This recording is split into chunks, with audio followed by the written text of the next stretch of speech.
Alright everyone, welcome back to the channel. It's Matt here from Chill TCG. Now today, we're a little bit late on this video. We really are. I do apologize for that. I was kind of busy this last couple days this weekend running the GG Tour tournament. But better late than never. We're going to be taking a look at the top 16 deck lists from our season kickoff for Season 4 of the Chill Series number 30, which was actually this past Wednesday. We already actually made the video on the winning deck list, the deck that won the tournament, but that doesn't mean that there wasn't just a wide variety of really awesome deck lists to take a look at. 16 great players out of 300 people in this tournament. So again, big shout out to everybody who played. I really support or really appreciate the support from you guys. It does mean a lot to me. Before we get into that though, I want to let you guys know real quick. And since we're on Limitless already, we're just going to pull it up. Chill Series number 31 has been posted. I posted like a minute ago. We have 11 people registered.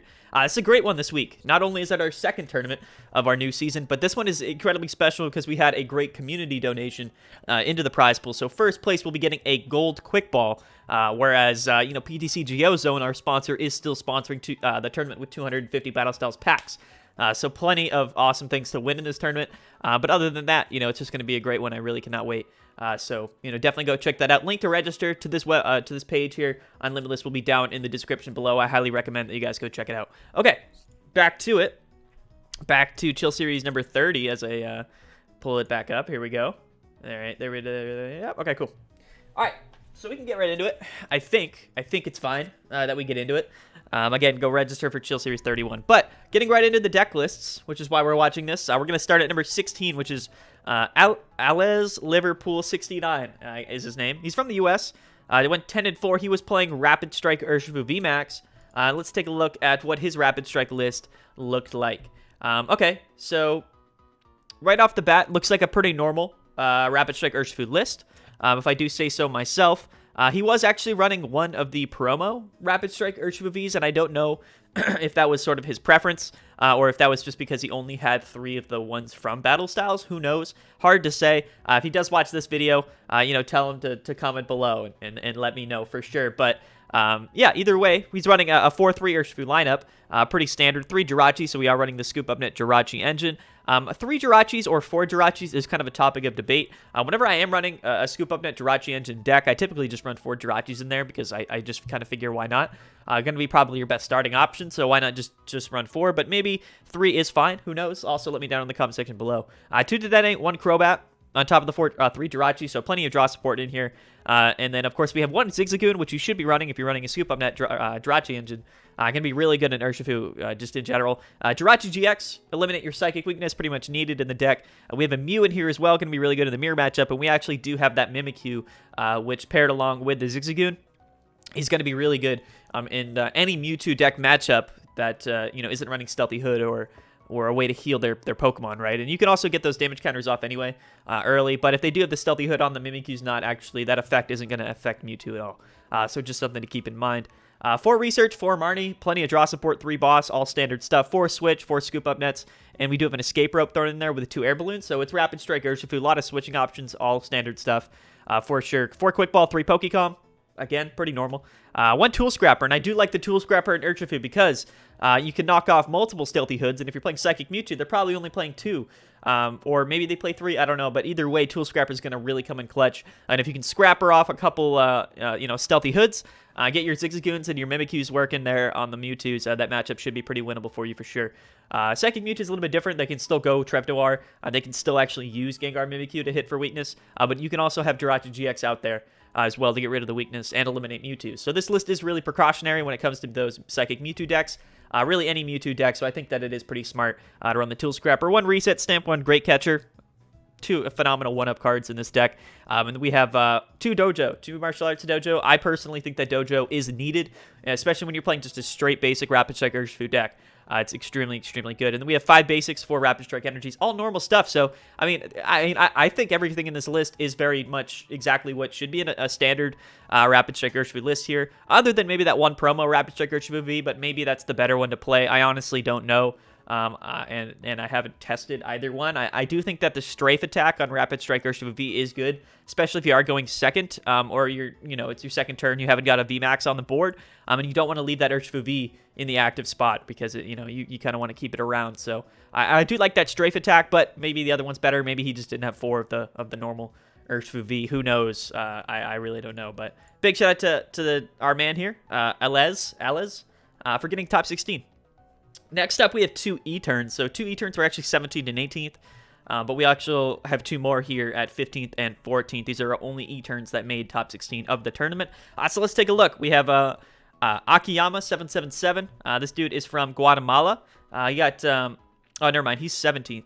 So my bad. I'm sorry, Akiyama. We're 15th. We're going to be taking a look at Oss 1726 from Canada, playing E-turn. Sorry about that.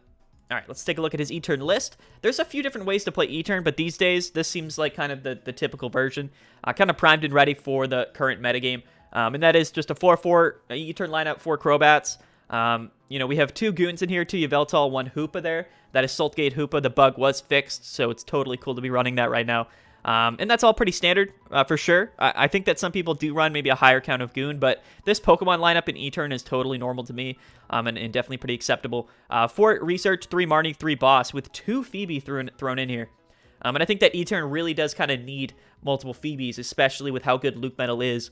I think that really the only way to consistently or somewhat consistently win this matchup against Luke Metal is to run multiple Phoebes. Even if you run 1 Phoebe, 1 Palpad, maybe you run a Phoebe and a Sableye in here, it just makes things too difficult for you to consistently get the win.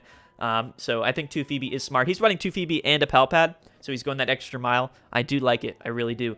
We have 4 Crushing Hammers. E-turn still runs Hammers. It's still probably the best way to play E-turn, in my opinion. 4 Great Ball, 4 Quick Ball, 3 Pokecoms. Again, all good stuff, all normal. Only 2 Switch in the deck, which is a little bit scary to me. It seems like Switch was the card he cut to add maybe the extra Phoebe and the Palpad in there. I don't know if I like that. A lot of your Pokemon have a high retreat cost, so late in the game, you're probably going to be able to, if you're playing against this deck, you might be able to, just boss up, defensively boss up an E-turn and kind of lock him in the active spot, because his only way to get out of there, if he's down 2 Switch, is to attach 3 energies to that E-turn, and E-turn only runs 9 energies, so if they burn through those early in the game, that could be an issue. But nonetheless, probably not ever too big of an issue, just another kind of win condition that Luke Metal could kind of take out. Especially with maybe a delayed Full Metal Wall GX too, to just make sure that you don't have the energies. But again, all things that could happen, might not happen for sure. 2 XP share, which is again pretty common actually in E-turn. I know I've seen a lot of XP share. I've seen a lot of Tool Jammers as well. Those seem to be the most common tool cards to play in E-turn right now. Both of them I think have their merits, but I think that EXP share, similar to it seeing play in Dragapult, does make sense because we are just kind of manually attaching energies, and we would like to conserve those energies between E-turns. So I like that. 2 Power Plants as well. Sure. I mean, Chaotic Swell's fine, but I think you do pretty well in Welder matchups for the most part. So I think that Power Plant, I like it. I do. I think it's good. I think it's probably pretty decent for sure. And then just 6 Dark Energies with 3 Weak Guards, still running the higher count of Weak Guard energies with those Urshifus running around. And I think that a lot of people say that you don't need Weak Guards in E-turn. It doesn't do anything. But I think for the most part, it probably does do quite a bit. And why not do it? You can power accelerate for 1 colorless, so should be pretty fine, I think. But yeah, here it is. 15th place E-turn list. Pretty good. All pretty good. It's interesting to see how some of the more common deck lists have actually changed in this Battle Styles format, things how they've adapted. This list is extremely similar. One thing to note, though, is we are running no Hoopa, 1 less Yveltal, 1 more Goon, and we have 2 Spiritombs thrown in here. These kind of secondary Pokemon in the deck are a bit different, and like I said, you can kind of take liberties when you're doing that. And another thing to note is he's only playing 1 Phoebe with 1 Palpad, so we're not running that extra Phoebe, but we do have the extra, basic Dark Energy in here, which I do like running a higher energy count in E-turn. Gives it more consistency and more consistently get off that Power Accelerator, which is really important in a lot of matchups. Other than that, everything here is pretty much normal. 4 Quick Ball.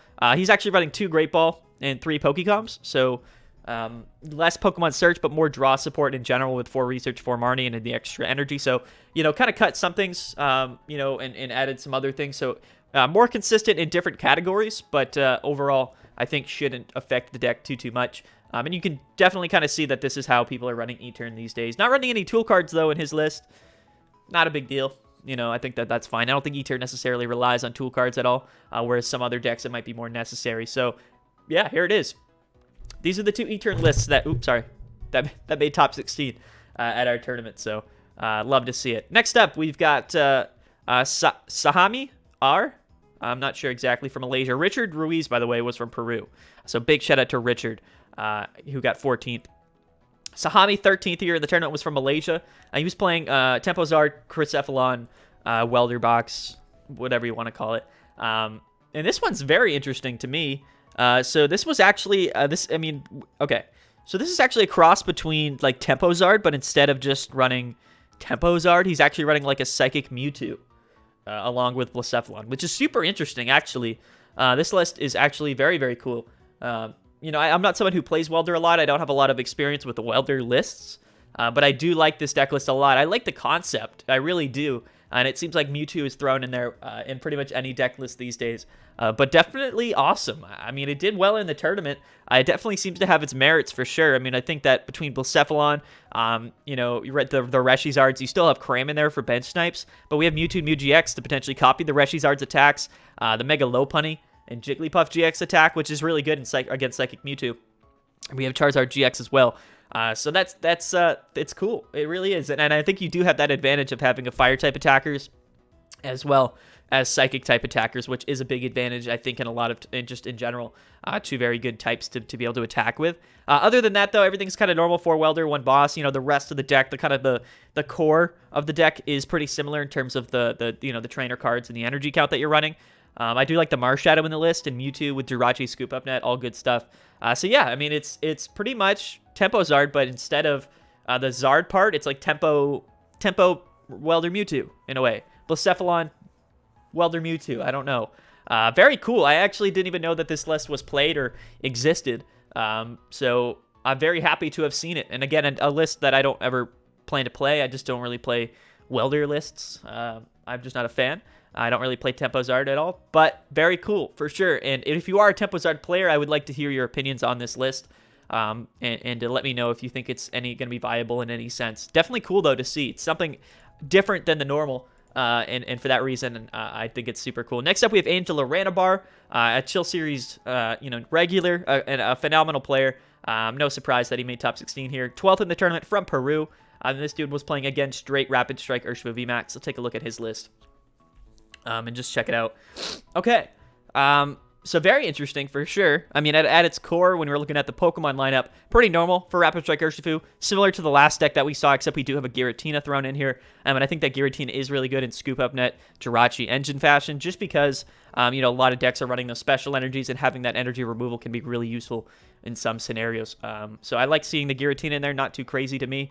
There are a few things that stand out. We'll talk about that in a second. Instead of running 2 air balloons, he's actually running an air balloon and a karate belt. I think that karate belt can be very good in some ways in Urshifu VMAX. I just don't know if it's as good as running extra air balloons. Again, they're good for separate reasons. So definitely interesting for sure to see the air balloon and the karate belt. Still running 2 dojos and 9 basic energies. I believe what did he cut though? I'm trying to think. He must have cut something in the list to add the 3rd Blizzard Town Stadium there, and I don't know exactly what was cut. I just can't remember for the life of me what was specific. Oh, he doesn't have Tool Scrapper in the list, so that's just something to keep in mind.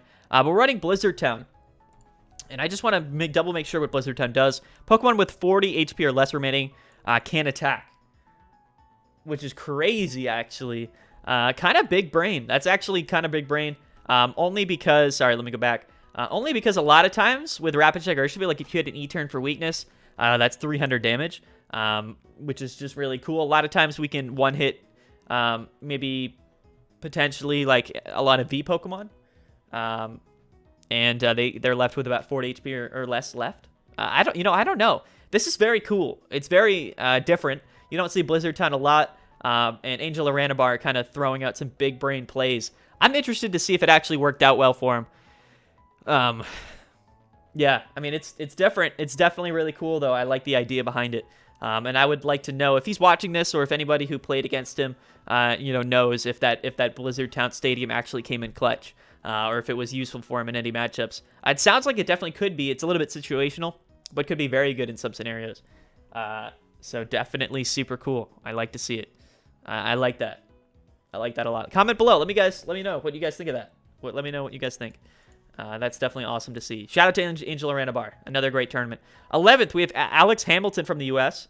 He was playing ADP, so this was our second highest placing ADP. We had 2 of them in top 16. Let's see what we're rocking with here. Okay. Sorry, let me stretch. Oh, okay. Looks like pretty normal ADP. At first glance, I don't see anything here that's a little bit different. Not hammers. It's just straight consistency ADP with the 4 energy switch, 2 spinners, 4 saucers. I like the 2 ropes and the 2 switches. I like the 1 great catcher on top of 4 boss, and I like the 2 air balloon, 1 rusted sword with 2 chaotic swell, 4 Zacian, 8-3 energy lineup, 4 research, 4 boss, 1 Marnie. All standard stuff. I mean, yeah, this is what ADP is these days. I don't think it's really deviated at all from that kind of typical 60, that skeleton of ADP that Battle Styles has brought to us. And I think that this is exactly what you probably should be playing if you play ADP. I think some people have been running Oricorio GX in ADP, which again could give it some extra consistency. After your ADP or one of your Zacians gets KO'd, you can draw some more cards, potentially have a better comeback potential with Oricorio GX. But again, I still wouldn't consider that card normal in ADP. And I think that this list is exactly what I would expect from an ADP list here right now in our format. So here it is, ADP. We love to see it. Everyone loves ADP. Yeah, for sure. Okay, next up we have Evan Bastin, and he's from Ecuador. I've actually never seen this flag before. So big shout out to Evan Bastin. He might be the only Ecuadorian to top at Chill Series. So big shout out to Evan. 10-4, he was playing Luke Metal. 1 of 2 Luke Metals that made top 16. Luke Metal, of course, one of our best decks in our format. And I did mention a couple weeks ago when Luke Metal did win the tournament that Luke Metal is, of course, a phenomenal deck. Couple things to throw out here. For the Pokemon lineup, he's running 3 Zacians and an Aegislash instead of just 4 Zacians. And I think that an Aegislash can be good, especially with some of these Altaria Decidueye decks running around. But for the most part, I don't find it necessarily that needed. But Aegislash auto wins those matchups, so sure, definitely not bad. Everything else in here is pretty normal. We're running the tag call engine, so we have 4 Marnies, 3 Boss, but on top of that, we have 2 Syncate, 2 Goose Mahela, 2 Mallow, and Lana tag teams with 4 tag calls. All standard stuff, all stuff I like. 4 Saucers, 4 Switch, 3 Dolls, standard stuff, all great stuff. 2 Quick Balls in here, 3 Goggles, 2 Cape of Toughness, and we have 1 Swell, 1 Power Plant, with a total of 15 energies, 2 of the capture energies thrown in there. Pretty much exactly what Joshua Sutherland's kind of baseline for Luke Metal is right now. This is, fun fact. If you take out the Aegislash and you throw in a 4th Zacian, that's actually the exact list that I played through Players Cup and used to get about 110 rep and to qualify. And in my opinion, is one of the best decks in the format right now, especially just for how easily you can win some matchups. So it's a good pick for Players Cup. A good pick for Chill Series as well, it seems. But a very good list for sure, and a list that I do really, really like. And I think that other than the Aegislash, which again, some people like to sprinkle in there, everything in here is pretty much exactly how it should be, in my opinion, and a list that I do really like. So big shout out to Evan for topping or getting top 16 with Luke Metal. Next up is Luke Tran, 9th in the tournament from the US, 10-4 as well. Again, you can see that all of the top 16 people were 10-4, and the people above 10-4 were technically, top 8, right? They made top 8. So that was the cutoff. But Luke Tran was running Tempo Zard as well. So let's see if his Tempo Zard... Okay, so this is normal Crucephalon. Normal Tempo Zard. No Psychic Mewtwo craziness thrown in there. But we can see 4 Jirachis, 2 Cram, 2 Blacephalon, Heatran, 1 Heatran, 1 Reshizard. Those are our attacker lineups. Well, not Jirachi, but the other ones. And then, 2 Dedede, 1 Crobat, Goon, Mewtwo, or Oricorio GX. All standard stuff here. I'm not too surprised by anything that I'm looking at here. 4 Fire Crystal, 14 Energy, 4 Giant Hearth, 4 Welder, 1 Boss. I do like the 1 Escape Rope on top of the 4 Switch, 4 Scoop Up Nets. And I do like 2 Cherish Balls and 1 Pokegear 3.0 for some consistency sprinkled in there. It's a very good list. Tempo Zard is, in my opinion, if played correctly, and if played, at the high enough numbers that some of these other decks are playing, could most definitely be one of the best decks, if not the best deck in our format. And I've kind of been saying that for a while, and I know other high level players have said that, but I really do think Tempo Zard has incredible potential, and if sequenced properly, if played properly, can just be absolutely insane. So again, not a list that I ever play, as I say that, but definitely a deck that I understand is really difficult to beat sometimes. So yeah. here it is. This one's a bit more traditional than the last one that we saw. So it's good that we kind of have a different one, like kind of a new age Mewtwo one, and then we have just a standard kind of normal one that we've seen proven to be successful. So here it is. If you're looking to play Tempo Zard, this is it. This is the list I recommend. And I think most people, don't have too many issues with this 60 here. So shout out to Luke Tran. Shout out to Luke Tran. I need water. It's like hard for me to talk right now. It really is. Okay, next up, though, we're going to move a little bit quicker. We have Shintaro Ito. I believe is how you pronounce his name. An incredible player. One of the best players in the world of all time, I think. And he was also running Tempo Zard with a very similar list. He does have 3 Blondes instead of 2 with 1 Cramorant. So this was kind of categorized as straight Blacephalon on Limitless like you saw. But for the most part, I would kind of say that this is, the same deck, or pretty much the same deck as the last one that we saw. Nothing too crazy here. We do have 3 E-Retrievals and 4 Fire Crystals on top of all the other stuff. So definitely more of a straight Blounds list than just sort of a normal Tempo Zard list. But other than that, everything here is pretty much normal. And again, it's one of those things where you can kind of just shift a deck list slightly to make it kind of play a little bit differently. You kind of have different focuses on the list. But for the most part, it's extremely similar to the last ones that we saw. I do see the Oraguru in there, so that's cool. No Crobat, just 2 Dedennes. All normal stuff. Pretty much, and I think Oraguru is actually pretty normal in decks like this. So, yeah, I mean, Shintaro Ito is a fantastic player. He knows how to build decks. He knows how to play decks. He knows how to play the Pokemon card game. So, no surprise that he made top 8. Awesome to have him playing in Chill Series. So, if he's watching this, man, thank you so much. Thanks for the support. Thank you for playing. I really do appreciate that. Your list is very cool as well. And I think that, this is definitely more of a straight Blacephalon-focused deck, but I think that there's a lot of advantages to doing that. So, definitely super cool. Definitely super cool. And like I said, we've seen 3 of these types of lists already. You can kind of see how good Blacephalon still is in our format. Big shout out to Shintaro. Thank you so much for playing. Next up, we've got Tornadus fan from France. He was playing Victini, so this was actually our only Victini in the tournament. Let's take a look at it. So, pretty normal. Victini VMAX here. 3-3 lineup, and then we do have some secondary attackers. We have Volcanion as a good starting option. We're not running Jirachi, but we do have a Heatran and a Reshizard as well, and a Cramorant as other attacking options, because Victini is really good as an attacker, but can be kind of difficult in some ways, so you definitely need some other things to kind of deal with, maybe tag team Pokemon, one of the things that Victini can struggle with. But I like the Mimikyu, I like the Eldegoss as well, 2 Dedennes, 2 Crobats, pretty consistent list here with 4 Welder, 4 Boss's Orders, all normal, good Victini stuff. 1 Marnie as well. And then 4 Quick Ball, 3 Pokecom as our Pokemon search. We see 3 Switch, 3 Pokegears. That's going to be our main way to find those supporters. Welder's not as important a lot of times with Victini, but can be very important. That's why we're running 4 of them and 3 Pokegears, in my opinion. 2 Escape Ropes, as well as 3 Switch. All cool stuff. 2 Fan of Waves is especially good because Victini does have a pretty good time with Luke Metal when you're running double Fan of Waves with Tool Jammer as well. So all good things to see. I like the 1 Reset Stamp, 3 Hearth, 12 Energies. Here it is. Victini VMAX. Yeah, I mean, it's good. It is really good. I do think it's a good deck. Is it as good as Tempo Zard? I don't know. I mean, so far it's outperformed the other Tempo Zards that we saw in the tournament, but I think that it is right up there with one of the best Welder lists that you can be running, and Victini is, this list here has almost everything. If you could somehow squeeze some Blacephalon in the list here, I'm not saying that you should. It wouldn't really fit, but it's got almost everything that you might be looking for in a Welder list right now. So I think right now you either go Blounds or you go Victini. Either way, there's going to be a lot of similarities between the list, kind of just doing, the similar things different ways. But here it is, Victini VMAX. So big shout out to Tornadus fan. Woo! Okay, anyway. Manu Pango getting top 8, 6th in the tournament. This was actually his first time getting top 8 at Chill Series, I believe. So massive shout out to Manu.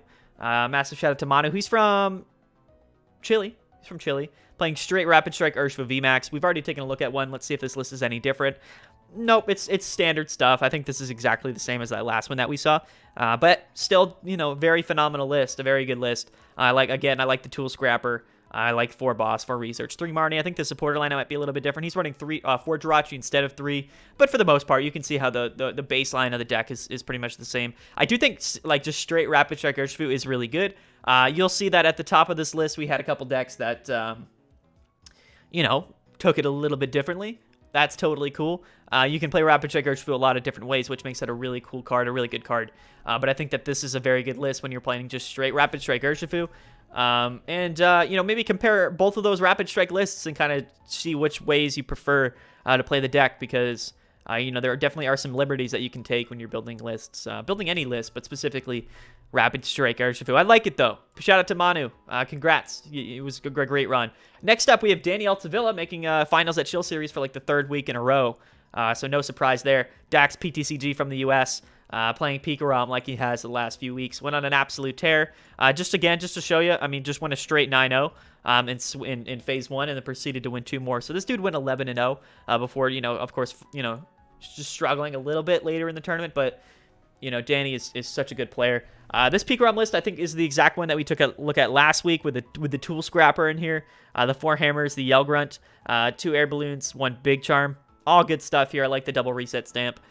4 Bolton as well. So if you're playing Peak right now, maybe this is what you do.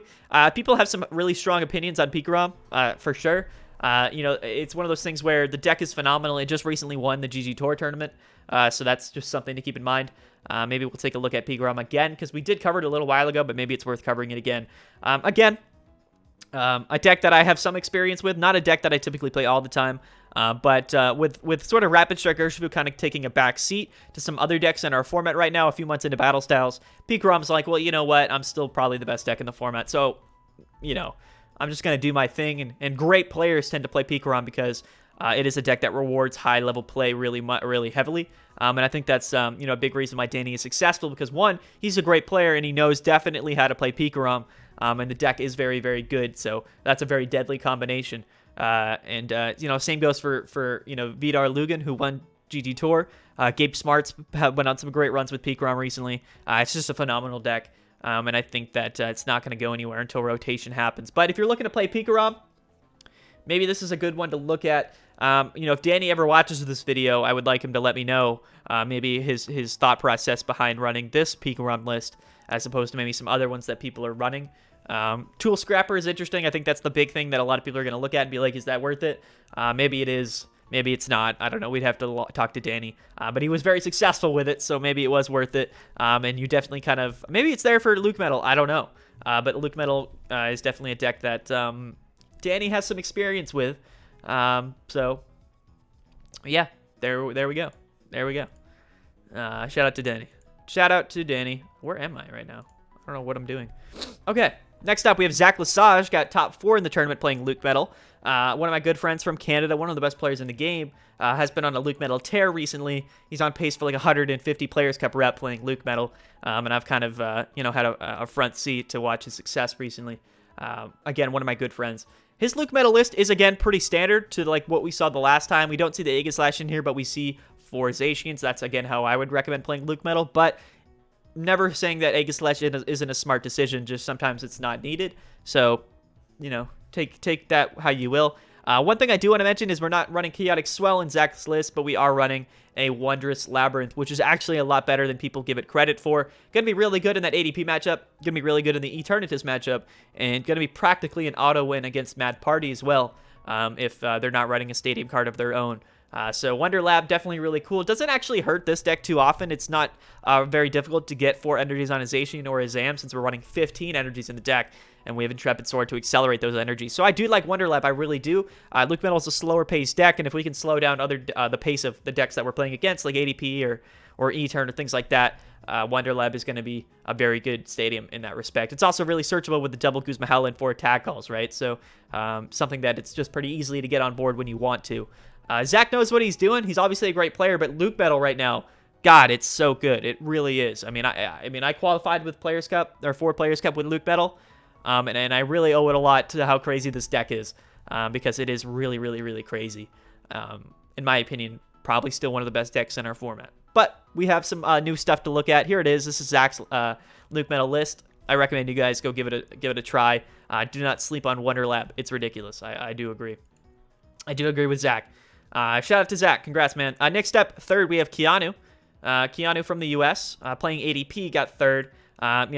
It wouldn't be a typical Chill Series tournament without ADP just somehow finding its way to top anyway. Very similar to the last ADP list that we saw, very normal ADP list, except we are running a Skyla in here instead of that that one of Marnie, which sometimes we see in the list. I do think Skyla has its merits. I think that it's more of a specific card in ADP, and it's a supporter that you can play if you're kind of missing one of those pieces for maybe like a turn 1 GX combo. So that's something to keep in mind if you are going second. But overall, let me know in the comment section, right? Are you going to run a one of Marnie or one of Skyla? Which do you prefer? I don't know. They both have their merits, but Skyla seems to see a lot of success in ADP, so maybe it's worth it. I don't know. Just talking about a one of in ADP probably doesn't change the list too much. Probably doesn't change the overall play, but is something to keep in mind. But everything else here, exactly the same. So, I don't really have too much else to say about it. It's just ADP here. I do like the 3 Dedenne 1 Crobat, and I like the 4 Zacian, and I do like everything about this list. But, yeah, let me know. Marnie or Skyla in that last one of supporter there of the deck. I would like to know. So definitely let me know what you guys think. Okay, yeah, I mean, I'm not going to spend too much time on it. I apologize, Keanu. It's ADP. Congrats, though, for getting 3rd in the tournament. Definitely super cool. Next up, we have Koichi Kimura, who made finals against Simone Trottier-Lacasse. We're actually not going to take a look at Simone's list because I actually made a separate video covering it, which is on this new Mewtwo Urshifu deck. Mewfu, whatever you want to call it. I don't know. The namings of decks these days has just become a really hot topic, and I'm not really all about that. But I did cover his list separately, and I'll link that video. It'll be in the annotation things up above. So if you guys want to go check that out, I highly recommend you go check that out. And if you want to watch the Grand Finals match itself, if you want to see this kind of a mirror match of sorts, if you want to see these two guys play for the grand prize of Chill Series number 30 last week, I did post that video as well. And that's also going to be up there, so definitely go check it out. I highly recommend it. About 3,500 views, by the way. So thank you guys for that. I'm glad you guys are interested in the finals matches. But we'll take a look at Koichi's list, not Simone's list because we already did, but we'll take a look at Koichi's list, give him some shine because we haven't actually really talked about his list, even though they were pretty similar. Now, I do want to say right off the bat, things that were different about his list that I think were different than Simone's list, even though they were running the same archetype. And just a fun fact, these were the only 2 people in the entire tournament running Mewtwo with Rapid Strike Urshifu, and they both happened to make finals. So is it a good list? I think so. I think people weren't ready for it, and I think that it is actually a really smart deck to play. But things that were different about his list that Simone wasn't playing, I believe, is the Soul Galeo and Lunala GX. I do not believe that was in Simone's list. And I don't know if Simone was actually running Vileplume GX either. I think he might have also been running a second Jiraiya GX. I could be wrong. Simone might not have been running Reshizard, actually, is what it was. But go take a look at that video and let me know. But this was Koichi's version of the list. It's Psychic Mewtwo.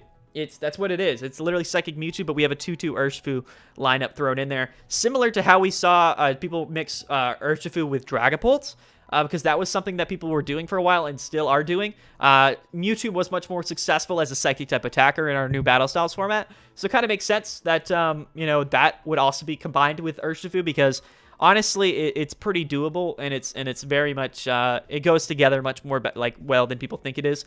We're running 3 Rapid Strike energies and 4 Aurora energies, so those are the 7 energy types that we can be attaching to Urshifu, and it's fine because Urshifu is an attacker that really only needs 1 energy to attack. You can, of course, attach that Rapid Strike energy if you do want to use the second Rapid Flow attack, but you really only need 1 to Gale Thrust, phenomenal list. My camera's about to die, so I apologize if it dies before this video ends. But yeah, I mean, it's Psychic Mewtwo, guys. This is Psychic Mewtwo with Urshifu, thrown in there. And I think that the matchup coverage, like the different matchups that you're covering by running this deck, is so incredible. This deck doesn't necessarily have any downsides when it comes to matchups and decks that really do well against it. You can kind of hold your own against anything in the format right now, which I do think is really, really, really important when you're playing this list. I think the only problem with it is it might be a little bit less consistent than just running straight Urshifu or running straight Psychic Mewtwo. But for the most part, if you're a great player, you can kind of get around a little bit of inconsistency in your list, especially when your matchup spread is improved drastically, like I think this deck is. The 1 Goose Mahela is interesting. The 2 Tag Calls, but everything else here, I think the 1 Stealthy Hood, 1 Big Charm, 1 Air Balloon, 2 Chaotic Swell, all good stuff for sure. No reset stamp in here, but we are running 4 Marnie, 2 Swell, so that's something to keep in mind. And I think that the Latios GX is needed, and I think that Double Gengar Mimikyu is also kind of interesting for sure. But Nightwatch, Trev Noir, Poltergeist, Horror House, Gengar Mimikyu, Jirachi GX, Latios GX, as well as the Rapid Strike Urshifu VMAX. It's just a crazy, crazy combination of different things that this deck can do. And I think when you have so many different routes and so many different possibilities when you're playing a deck, it makes it harder to play, but gives you obviously you know, a bigger range of things that are possible, and I think that that's why this list was successful. So let me know what you guys think of this list. It's crazy to look at. It might be one of the hardest decks to build right now in terms of expensive cards. But other than that, I think that it is absolutely phenomenal, and I think it's really, really cool. One of the coolest deck lists I've seen in a long time. And again, if you want to see a more detailed video on a list almost exactly like this, go check out the video I made of, you know, this archetype, Simone's list. I did make a video on it. So yeah, thank you guys so much for watching. We're going to wrap it up. Thanks for watching, guys. It's, you know, I've been Matty from Chill TCG. Of course, as always, thank you guys so much for playing. Go register for Chill Series 31. We've gotten like 10 registrations since this video started. It's free to enter Wednesday night. You could win a gold quick ball or just win a bunch of Battle Styles packs. Here's the prize pool. You know, you guys can just go take a look at that. It would mean a lot to me. Again, Players Cup 4 is going on right now. People are in like finals week, finishing up school, so I understand it's kind of a tough time to play in Pokemon events. You know, we were kind of, people right now are probably just kind of waiting for Chilling Reign, so I do understand that. But you know, if you guys could play, that does mean a lot to me. And definitely go check out PTCGO Zone. They're our sponsor, so big shout out to them. All right, guys, I'm gonna get out of here. Thank you guys so much for watching. I've been Matty from Chill TCG. I'll see you guys soon. Thank you for watching. Peace out.